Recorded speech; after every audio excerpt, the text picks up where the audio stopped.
professional coach, and I am the founder of the Corey Robertson Coaching Academy for Leaders. This is where we teach up-and-coming managers to use coaching as a leadership style. So it's proven to be a fantastic method to help managers and leaders of all levels to bring out the best in their leadership and their management competencies. So one of the things I wanted to bring up today is rather timely with regards to the fact that everybody is working from home and the workday has changed. For those of you who are home, I hope you're doing well. I hope you're coping, hope you're managing. For those of you who are still able to go into work every day, I hope you too are doing well and staying safe and taking care of what matters most, which is your health and your well-being. So stress and stress management is one of those things that's important to manage to keep yourself healthy. Stress can really damage the immune system. So staying at peace with the situation that you're in and having mechanisms to cope is really, really important. So with regards to the change in the way work gets done, I wanted to bring up the topic of authority. So my blog was published this morning. So it's at www.coreyrobertson.com under the resources section. And if you're subscribed to my email, you have this blog in your inbox already. So it's the notion of authority. So in my coaching practice, I see a lot that people, most modern leaders, they want to avoid having to use their authority, or organizations don't want to give managers any authority. And I think it has a lot to do with the fact that old school authoritarianism is really heavy-handed and unpleasant. The boss who behaves with old school authoritarianism is usually extremely ineffective, for one thing, and quite disliked. And being an ineffective and disliked leader is no way to build a company or run a company. It's certainly extremely destructive to morale, employee engagement, and for the ability to maintain your employees, to retain your employees. They'll just quit, right? It's really not good to have an ineffective practice for how you go about wielding your authority. So a lot of organizations, have made it quite flat, where it's all supposed to be collaborative and, consensus based. But that's not really effective either, because when you have a lot of very intelligent, strong-willed people are just going to, lock horns, and things that can be resolved quickly will drag on and on. So this is why I want to talk about authority. I actually do believe that authority has its place. Formal, role-based authority can be used well and can be used productively, and even be appreciated by your team members. So in my blog, I talk about, first of all, how to prevent having to use your authority, because great leaders, they don't want to go there. They don't want to be that woman or that man that gets all cross and sends all the employees scurrying like frightened little mice, right? Most modern leaders, the effective ones, the good ones, they want to be respected, they want to be liked, and they want to build a team and a workforce where people are happy to come to work. So that is the strong leadership of the day. That is what's getting results. But many people don't know how to do that, and it's really interesting. I was thinking about this the other day. We go through university, we go through education, we go through university, investing so much time and money in getting ready for our careers. We still see so many blog posts going by, about finding your dream job and finding your, creating your dream business, because people really want to work. People really want to go to work. People really want to be productive. They want to make a contribution. They want to just, open up that, in our profession, we call it discretionary effort. They want to give more. They want to go the extra mile. But the workplace is just so unpleasant, and so they just don't. They don't have the energy or the interest in giving that extra bit of themselves, which is really quite heartbreaking, isn't it? Because adults spend so much time and effort in their younger life to get there, and once they're there, they don't want to be there anymore. So first and foremost, you want to create a culture where you prevent the need to really impose your authority in a heavy-handed way.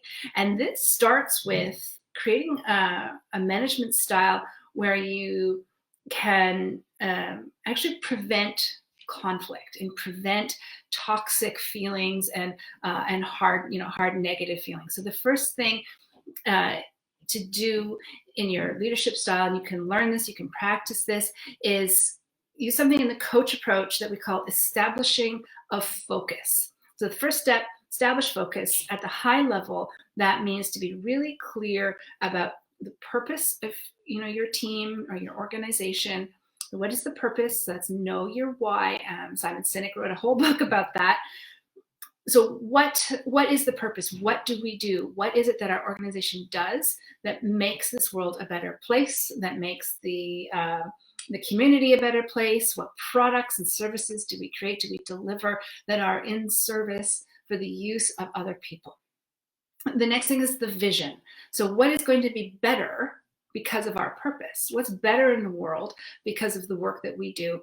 And the mission is, how do we go about doing this? What are the behaviors that we expect in this organization to follow through on our purpose and and to create our vision? So that's number one. So that means when people come to the organization, they're on board. There's already a lot of goodwill for being there and contributing and really bringing it all to the job every day.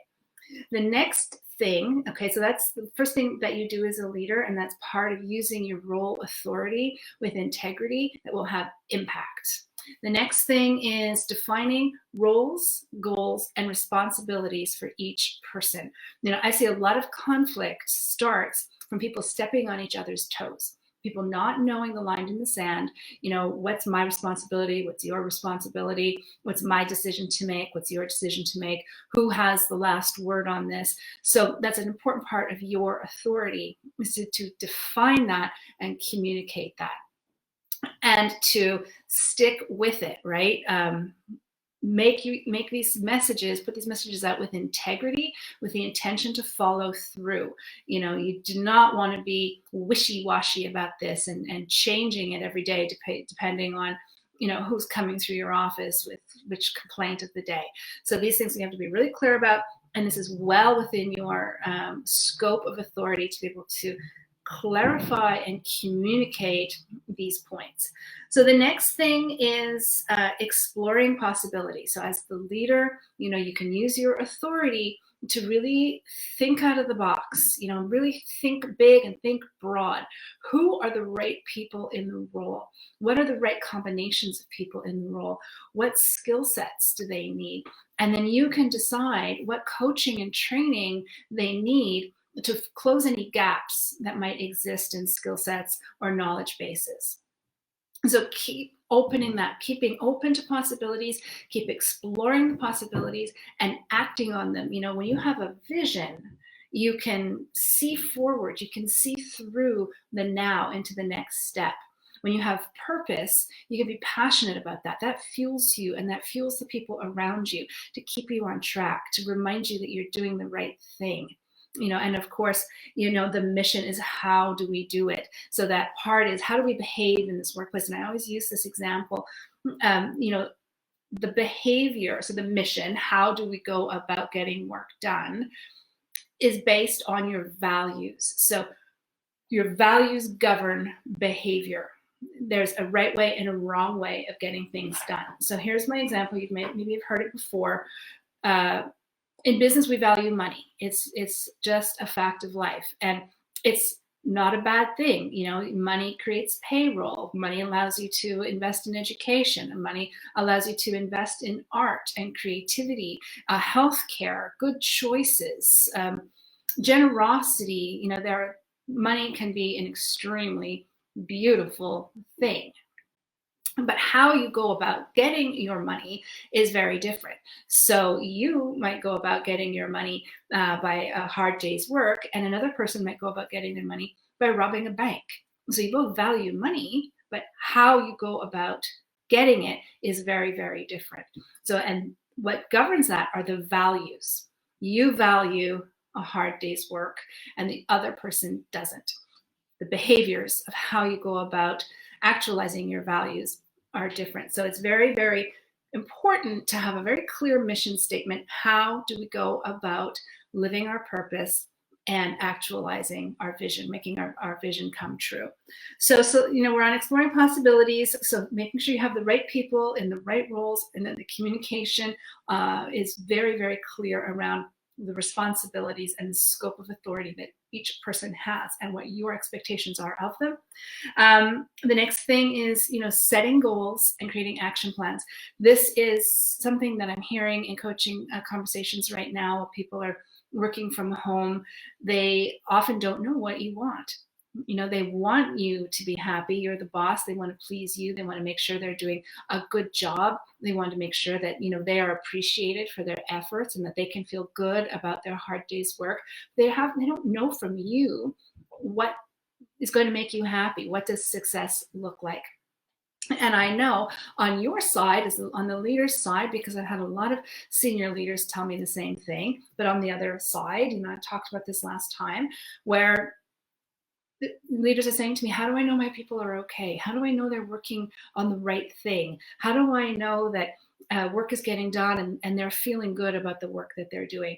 Well, it's a communication question. It's about having clearly defined goals and clearly defined action plans to make sure everybody understands what they should be working on and what success looks like. What do you want from this hard day's work? That's a communication process. It's a methodology. It's a skill set, and I can hear you now. I can hear somebody say, I don't have time for that. I heard an expression lately. It's funny how we never have the time or the money to do things right the first time. But then when everything falls apart and there's a disaster, we always manage to find the time and the money to correct it and do it right the second time. So yes, you do have to make an investment of your time, of your attention, of your energy in defining these goals and defining these action plans, but it will go such a long way in creating harmony and creating productivity and helping people just feel really great and confident about knowing what they should be working on and how they should be doing it and what the end of the day should look like. The next thing around setting the goals and defining the action plans is to really be a champion of high standards. So that's another great place where you can channel your authority, is being clear about what standards you expect and champion them yourself.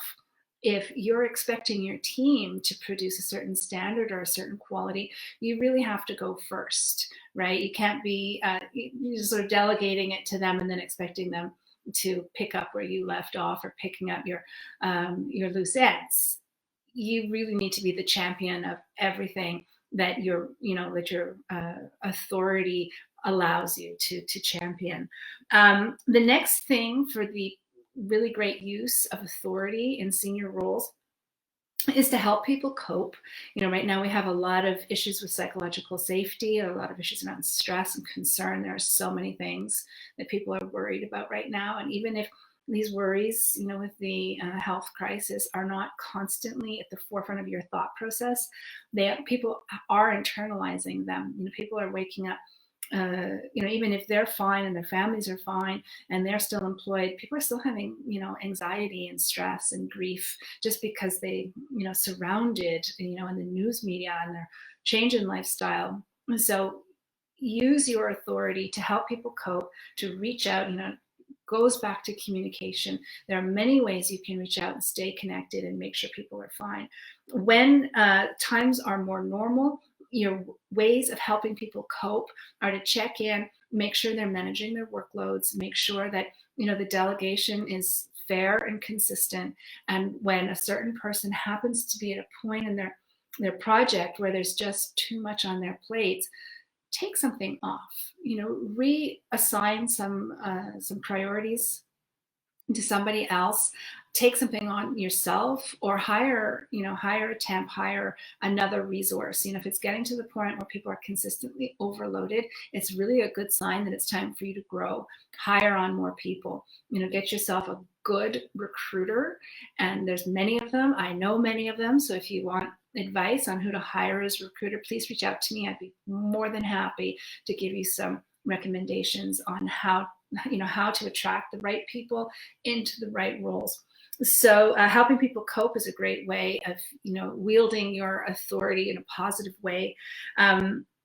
Maintain winning conditions, so that goes to making sure that there's the proper resources available. But resources don't just mean human resources, other people to help pick up the slack.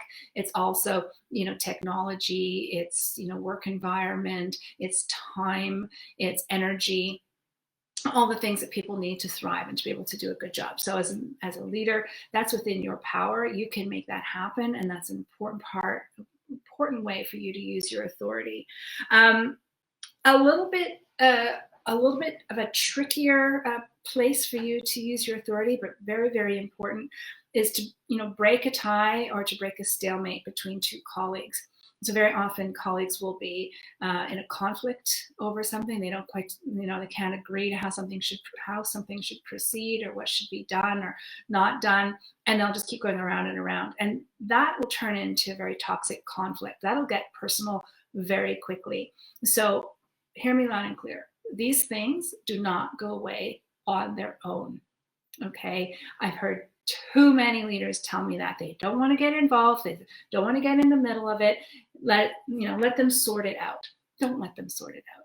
That's a great way for you to use your authority. Once you see that they have reached a stalemate, it's an unbreakable tie, you go in and make the decision. Explain why you're making your decision, track it back to everything I've spoken about so far, the purpose, the vision, the mission, the roles, the goals, the responsibilities, the integrity of the organization, the values of the organization, the long-term goals. So I'm not saying just come in like a hammer and sever a conversation between two people, but I'm saying just use your authority, your wisdom, your experience, make the decision, help them be at peace, because one person's probably going to be happier than the other. Help them be at peace with your choice, and then help them move on. And remember, they're human beings. They have feelings. They care about what's going on for themselves personally and those around them. So tread lightly here, but know for sure that problems don't go away by themselves. If conflict is left to fester, it will cause greater and greater problems later on, even with, as far as people disengaging from their jobs entirely, or people quitting your organization. So that might look like things have worked themselves out, but that came at an extremely high price for your company, for your team, and it didn't have to go that far. It didn't have to get that bad. Another great tool set to help you use your authority in a modern way is to learn the skill of constructive feedback. I've written about this and I've spoken about this. Remember, hear me, I didn't say constructive criticism. I said constructive feedback. When people hear the term constructive criticism, the word criticism just makes people recoil. It makes them put their defenses up and makes them shut down. Nobody wants to be criticized, even though people will say, yes, I can take it. I'm sure they can, but people would prefer feedback. Having the right skills around constructive feedback is very, very powerful. If you think of the word construction, you're building the other person up. You're making them feel great. You're making them feel better. I did a speaking contest last spring, and I spoke for 5 minutes, and I got about 10 minutes of constructive feedback from experts who are top of the speaking field. And, I walked off that stage feeling like $1,000,000, even though I got about 10 minutes worth of corrections. I felt like supercharged, and I couldn't wait to, take another stab at it and get back up on the stage with another presentation. That's fantastic feedback, right? You learn from it, you grow from it, and you're excited to try again. So that's a skill set that you can learn and you can practice, and believe me, it'll be so worth it for you. The next thing about modern role authority, is reviewing, managing progress, and following through. So one of the things I want you to pay attention to is to avoid, bullying and scapegoating on your team. It can happen. It's very easy, especially for the quieter folks, to be scapegoated or bullied on the team. So it's your job to be empathetic, to be self-aware, and to be aware of, the communication styles and the behaviors of the people who surround you. And look out for those quieter people, those people who, have a gentler spirit, a gentler soul, and protect them if you need to. Don't let the stronger ones, overrule or overwhelm the others. I had to, early in my career, I had somebody I was reporting to, and she was quite vicious. And at one day she said some very, very horrible and unprofessional things to me. And I tried to elevate it to the boss of the office, who was the man that she reported to. And he basically told me, well, Corey, don't take her on because you will lose. And that was a very defining moment for me in my career as a leadership coach, because that comment just said, I don't care about what's fair around here. You are the quieter, the smaller, the less senior person. You're just the student right out of school, and she's the senior executive. So he was saying he valued her as a person more than me. And I made arrangements to leave the company. And, I'm not going to tell you the name of the company or name of the boss, but I will tell you that company doesn't exist anymore. It went under probably, I think, 5 or 6 years after I left. They just couldn't sustain their organization because of such, weak leadership that was just, chewing people up and spitting them out to the curb as though they didn't matter. So that was very defining for me in my career and my trajectory and the work that I do. And I'll never forget that. And I'm sharing it with you now after all these years. So protect the younger ones and the more quiet ones and the ones with less role authority from those bullies, and don't let people scapegoat each other. Yes, it does take some paying attention on your part, but it will pay off in the long run. Share credit where credit is due. So always shine the spotlight on others. And when something goes wrong, take as much responsibility for it as you can. That goes back to protecting your team members. And about the rewards and consequences. So yes, everybody loves to be rewarded. Everybody loves to give out rewards and give out thanks. So that's the happy place to be. And the consequences are harder. It's harder to bestow consequences on people, but both are fair. You have to approach both with a fair and measured and equal manner, making sure that people are rewarded properly for the work that they have done. A great book on this, by the way, is The 1 Minute Manager. You don't have to wait for the annual review. Actually, please don't, because people will forget. People forget what happened 3 months ago, let alone this time last year when their next review rolls around. So the 1 Minute Manager says, make a point of walking around, catch people doing something right, and thank them for it right there on the spot. It doesn't have to be expensive. It doesn't have to be lengthy or time consuming. Just a public thank you in front of everybody that they have done a great job. And there's only to take a minute, right? Just walk around, catch people doing something right, and call them out on it. The same thing with the consequences. Accept the consequences, discuss them in private. So you want to be instant and direct. Like don't wait 6 months to bring something up. If somebody has done something that needs correcting, quickly, privately, gently bring them aside, sit them down, give them constructive feedback. And if it requires a consequence, make sure your system for consequences is professional and methodical, and then it builds over time. So the first time somebody needs to be corrected and deserves a consequence, it's small. It's just a conversation. The next time it might be a formal letter in a file. The next time it might be another letter in a file. It might be a suspension, all the way leading through to perhaps even maybe even termination, which would be the worst case scenario. I love the term managing your crescendo here. Every time somebody breaks a pencil, you don't want to give them, the full blast of your volume. You just want to make a quiet, gentle suggestion to be more careful with company property. But, if an individual keeps on damaging or vandalizing company property, you want to turn up the notch a little bit each time, but it should always be under your control. It should never take you off guard and, cause a great emotional outburst for you. It manage your crescendo, put the volume up a little notch every time. So these are really, really powerful ways for you to use your role authority to create a fair, a fair environment, a consistent environment. People will sort of recoil at the thought of using their authority because of these old school notions of role authority and being a heavy-handed boss.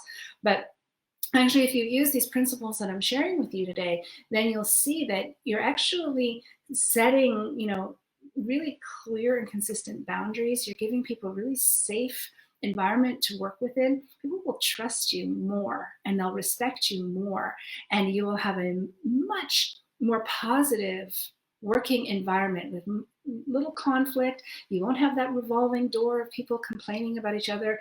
People will have a lot more confidence in their work, so they won't be asking you, constantly interrupting you for guidance and support all the time. And you will be happier. You'll have more time and attention to spend on your more important work, things that aren't quite so feel like an emergency or repetitive. You can work on the things that they need you to work on, like strategy and building the company, and planning and goal setting, communication, town hall type things, and really building up your culture so that it's effective and engaged. And so I'm going to leave you there. I have spoken much longer than I usually speak, but in these times where the workday has just gone completely topsy-turvy, and so many people sort of have lost their way a little bit, I thought that this message would be timely and helpful. So I hope it was. If you have any questions, any comments, please put them in the thread. If not, you're always welcome to send me a private message. You can book a call with me. So you can book a virtual coffee at www.talkwithcorey.com, and that link is available on my website, CoreyRobertson.com. So I will see you soon. I hope that you stay well and that you're healthy and your loved ones are healthy. And we'll slowly, according to the Quebec government, that's where I am anyway, in so many places in the world, start going back into the world and living the new normal. So have a wonderful day, have a wonderful afternoon, and I will see you soon. Take care.